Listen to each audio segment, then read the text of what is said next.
Hello friends, how are you all? આશા છે તમે બધા મજામાં હશો. Standard 9th English supplementary reader read 2 magic of ટ્યુન્સમાં આગળ લઉં તો આગલા વિડીયોમાં આપણે જોઈ ગયા કે હાર્ડવર્ડ્સ એની સાથે સાથે એને રિલેટેડ એવી સ્ટોરીની ક્લિપ અને હાફ રીડ, જેમાં જોયું કે હેમ્લિન ટાઉન જે છે એ ઉંદરોથી ખૂબ ત્રાસી ગયું હતું, કેમ કે હાથના કર્યા હૈયે વાગ્યા એ પ્રમાણે પોતાના સ્વાર્થ અને લોભના કારણે તેઓએ પોતાના પાળીતા પ્રાણીઓને ગામમાંથી હાંકી કાઢ્યા અને જેના ભાગરૂપે ઉંદર ખૂબ વધી ગયા અને એ ઉંદરના ત્રાસથી છૂટવા માટે તેમણે કયો રસ્તો શોધવો એ વિશેનો આ પાઠ છે. અને વાંસળીવાળો ગામમાં આવી જાય છે ત્યાં સુધી આપણે જોયું હતું. હવે આગળ પાઠ લઉં એ પહેલાં થોડું ગ્રામર પોર્શનમાં ફ્રેઝિસ એટલે કે શબ્દ સમૂહો અહીં સમજાવવા માગું છું. જોઈ શકો છો તમે બોર્ડ પર. ફ્રેઝિસ એટલે ગુજરાતીમાં એને આપણે શબ્દ સમૂહો કહીએ છીએ. એક કે એક કરતાં વધારે શબ્દો જ્યારે ભેગા થઈ અને એનો એક ચોક્કસ અર્થ જ્યારે ઉત્પન્ન કરે છે ત્યારે એને ફ્રેઝિસ તરીકે આપણે ઓળખીએ છીએ. પહેલું જોઈએ તો ટુ સ્ટેન્ડ ઓન, ના પર વસવું. હવે અહીંયા સ્ટેન્ડ છે તો ઊભું રહેવું એવું નથી થતું, પણ ના પર વસવું. બીજું છે ફેમસ ફોર, ના માટે પ્રખ્યાત. ત્રીજું જોઈએ ટુ ગેટ રીડ ઓફ, નાથી મુક્ત થવું. ચોથું ટુ ડ્રાઈવ અવે, કાઢી મૂકવું. હવે ડ્રાઈવ એટલે ચલાવવું એવો અર્થ નથી અહીં લેવાનો, પણ ડ્રાઈવ સાથે હવે જોડાતા તેનો અર્થ ફરી જાય છે અને થાય છે કાઢી મૂકવું, હાંકી કાઢવું, હંકારી જવું. નેક્સ્ટ છે ઇન સર્ચ ઓફ, ની શોધમાં. 6th one to send for, બોલાવવું. જો અહીં સેન્ડ છે તો આપણને એમ થાય કે મોકલ્યું, જેમ મેસેજીસ સેન્ડ કરીએ છીએ, પણ સેન્ડ સાથે ફોર જોડાવાથી આ જે શબ્દ સમૂહ થયો એનો અર્થ થાય છે બોલાવવું. ટુ ટ્રાય આઉટ, અજમાવવું એટલે કે પ્રયત્ન કરવો. Next 8 number not to believe one's eyes, માન્યામાં ન આવવું. આંખો પર વિશ્વાસ ન થવો. જે જોઈએ છીએ એ એટલું બધું અચરજવાળું લાગે ત્યારે આ શબ્દ સમૂહનો ઉપયોગ થાય છે કે not to believe one's eyes. અહીંયા વન્સ એટલે કોઈ પણ વ્યક્તિને તમે મૂકી શકો છો. નેક્સ્ટ ટુ પ્લે ઓન, ના પર વગાડવું એવું નહીં, અથવા ના પર રમવું એવું નહીં, પણ જેનો પ્લે અને ઓન શબ્દ ભેગા થતા અર્થ થાય છે વગાડવું, કોઈ વાદ્ય, તબલા છે, હાર્મોનિયમ છે, એ રીતે. Next to step forward, step એટલે પગલું, તો એકલું સ્ટેપ હોય તો પગથિયું, પગલું એ રીતે થાય, પણ સ્ટેપ સાથે ફોરવર્ડ જોડાતા આગળ આવવું, એક ડગલું આગળ આવવું થયું. નેક્સ્ટ ઇન્સ્ટેડ ઓફ, ને બદલે. Instead of doing any silly activities you can write your MCQs. તો કોઈ ક્ષુલ્લક એવી પ્રવૃત્તિમાં કંઈ ભાગ લેવાને બદલે તમે તમારા હેતુલક્ષી પ્રશ્નો લખી શકો છો. નેક્સ્ટ એટ વન્સ, તરત જ. Next to pay attention two, ની તરફ ધ્યાન આપવું. કોઈ વસ્તુ છે, વ્યક્તિ છે, તો એના તરફ જ્યારે કંઈ આપણે નિર્દેશ કરતા હોઈએ છીએ તો પે એટેન્શન ટુ એવું કહેવાય છે. લેસન લઉં છું હવે આગળ. और एक अजब धुन बजाई, पलक झपकते ही चूहे जमा होने लगे। ये देखकर लोग चकित हो गए। धुन बजाते हुए उसने चलना शुरू किया। हजारों चूहे गांव की हर गली से निकल निकल कर उसके पीछे पीछे जाने लगे।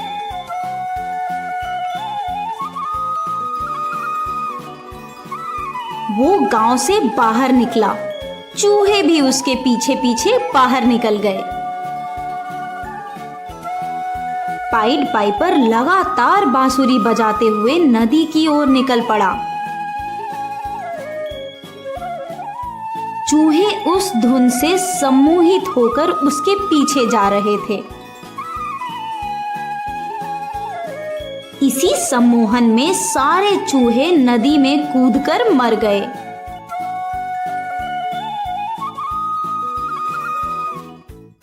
गांव के लोग मिलकर खुशी मनाने लगे। पाइड पाइपर ने उन्हें चूहों से छुटकारा दिला दिया था। पाइड पाइपर ने मुखिया के पास जाकर इनाम की मांग की, पर मुखिया के मन में लालच आ गया। उसने कहा, तुमने तो गजब का काम किया, शुक्रिया, पर मुझे लगता है 5,000 सोने के सिक्के कुछ ज्यादा हैं। मैं तुम्हें सिर्फ 500 सोने के सिक्के दूंगा। अब पाइड पाइपर क्रोधित हुआ, पर उसने एक शब्द नहीं कहा। उसने अपनी बांसुरी निकाली और दूसरी अजब धुन बजानी शुरू की। गांव के सारे बच्चे उसके पीछे जाने लगे। पाइड पाइपर गांव से निकलकर जंगलों में गायब हो गया। सारे बच्चे उसके पीछे पीछे चले गए।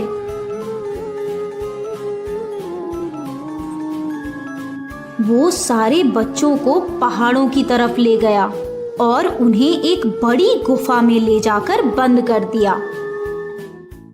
अब सारे लोग घबराकर मुखिया के पास गए। सारी गलती तुम्हारी है, तुमने उसे पूरा इनाम क्यों नहीं दिया? अब उसे ढूंढो और हमारे बच्चों को घर लेकर आओ। कुछ समय बाद पाइड पाइपर वापस लौट आया। मुखिया ने कहा, मुझे माफ कर दो, मेरी गलती है, मैंने तुम्हें धोखा दिया, पर इसकी सजा उन मासूम बच्चों को मत दो। मैं तुम्हें 5,000 सोने के सिक्के देने का वादा करता हूँ। मुझे तुम्हारी बातों पर भरोसा नहीं है, मुझे पहले मेरा इनाम दो। मुखिया ने उसे 5,000 सोने के सिक्के दे दिए। पाइड पाइपर सबको लेकर गुफा के पास गया। उसने सभी बच्चों को आजाद कर दिया। सारे लोग खुश हो गए। पाइड पाइपर अपने इनाम के साथ वहां से चला गया।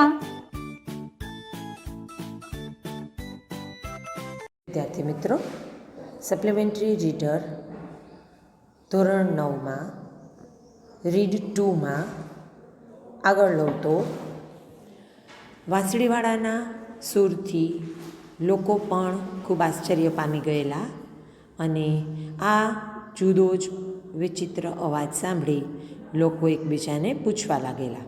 આગળ લઉં તો but what they saw was stranger still. The rats began to appear from every direction, running to follow the young men. લોકોના આશ્ચર્ય વચ્ચે એમણે જોયું કે જે અજાણ્યો યુવાન આવેલો હતો એ તો સ્થિર ઊભો હતો અને ઉંદરો છે એ દેખાવા લાગ્યા બધી જ દિશાઓમાંથી અને પેલા યુવાનની સામે દોડી અને એને અનુસરવા લાગ્યા. He continued to play on his flute. તેણે પોતાની વાંસળી વગાડવાની ચાલુ રાખી. Look look, it's the rats. They are rushing out of the houses. The streets are full of them, the people said. લોકો કહેવા લાગ્યા કે જુઓ જુઓ, આ તો ઉંદરો છે અને તે ઘરોમાંથી બહાર નીકળી અને રસ્તા પર આવી ગયા છે અને રસ્તા છે એ પૂરેપૂરા ઉંદરોથી ઉભરાય છે એવું લોકો એકબીજાને કહેવા લાગ્યા. The townsfolk looked in amazement. They could not believe their eyes. નગરના લોકો છે એ આશ્ચર્યની વચ્ચે આ બધું જોઈ રહ્યા દ્રશ્ય અને તેઓ પોતાની આંખ પર વિશ્વાસ કરી શકતા નહોતા. મેં ફ્રેઝિસમાં એવું કહેલું કે one could not believe one's eyes, તો અહીંયા આવ્યું છે કે they could not believe their eyes. The piper went through the town playing on his flute. વાંસળીવાળો તો પોતાની વાંસળી વગાડતો વગાડતો જ નગરમાં આગળ વધવા લાગ્યો. He reach the river bank. નદીના કિનારે તે પહોંચી ગયો. Even when the piper jumped into the river the rats did not hesitate. જ્યારે વાંસળીવાળાએ નદી પાસે જઈ અને નદીમાં કૂદકો માર્યો તો ઉંદરો છે એ સહેજ પણ ખચકાયા નહીં અને એને અનુસરતા પોતે પણ નદીમાં ખાબકી ગયા. Even when the piper jumped into the river, yes, the rats did not hesitate. The deep water covered the rats and drowned them. નદીનું ઊંડું પાણી જે હતું એ ઉંદરો પર ફરી વળ્યું અને તેને ડૂબાડી દીધા, એટલે કે ઉંદરો તેમાં ડૂબી ગયા. The mayor was pleased. નગરપતિ જે હતા એ ખૂબ ખુશ થયા. But when the piper entered the council hall to collect his gold pieces, he got a surprise.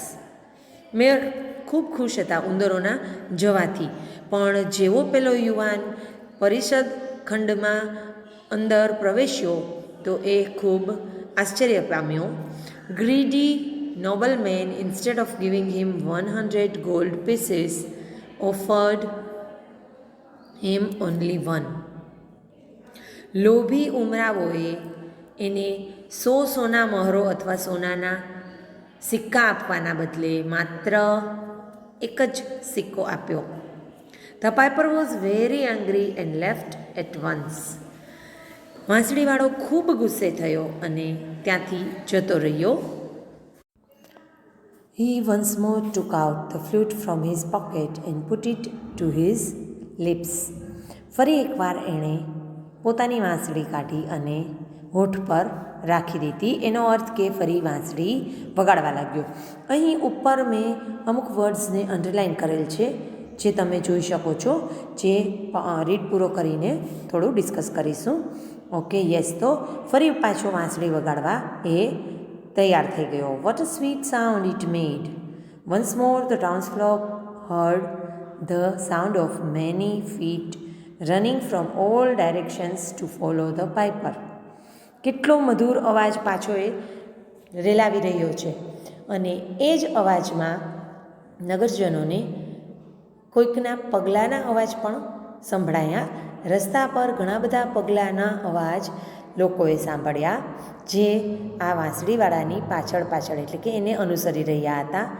But this time not the rats but the children of the town followed him. આ વખતે ઉંદરો નહોતા પણ નગરના બાળકો હતા કે જે વાંસળીવાળાની પાછળ જતા હતા. They laughed and danced happily as they followed the piper.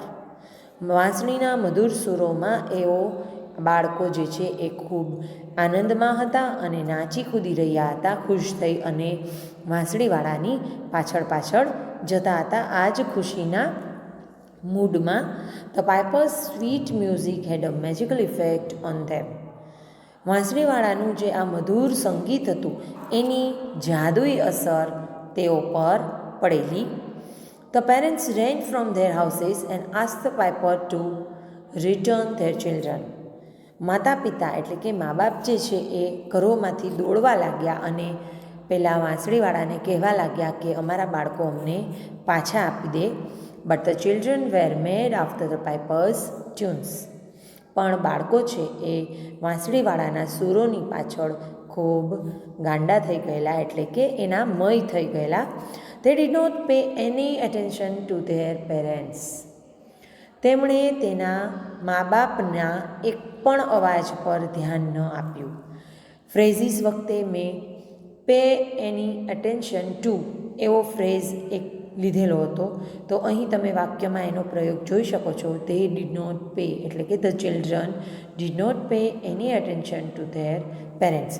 પણ બાળકોએ પોતાના મા બાપને સાંભળ્યા નહીં, એને ગણકાર્યા નહીં અને વાંસળીવાળાની પાછળ જ જવા લાગ્યા. What do you think happened them. તમે શું વિચારી રહ્યા છો કે એની સાથે શું થયું હશે? Try to complete the story yourself. તમારી રીતે, તમારી આપમેળે આ વાર્તાને પૂરી કરવાની કોશિશ કરજો કે એનો અંત શું હોઈ શકે. તમારી કલ્પના શક્તિ પ્રમાણે આ વાર્તાને અંત આપજો. અંડરલાઇન્ડ વર્ડ્સ લઉં તો થ્રુ આઉટ એટલે કે સળંગ અથવા આખે આખું, તમામ એવું પણ થઈ શકે. યસ. એના પછી છે સ્ટ્રેન્જ, વિચિત્ર. ફોલો, ટુ ફોલો એટલે અનુસરવું. હેઝિટેટ, ખચકાવું. એંગ્રી, ગુસ્સે. મેજિકલ ઇફેક્ટ, જાદુઈ અસર. અને આ ફ્રેઝ છે pay any attention to their parents, એટલે પે એની એટેન્શન ટુ તો ના તરફ દરકાર કરવી અથવા ની દરકાર કરવી, ને જોવું, ને ગણકારવું.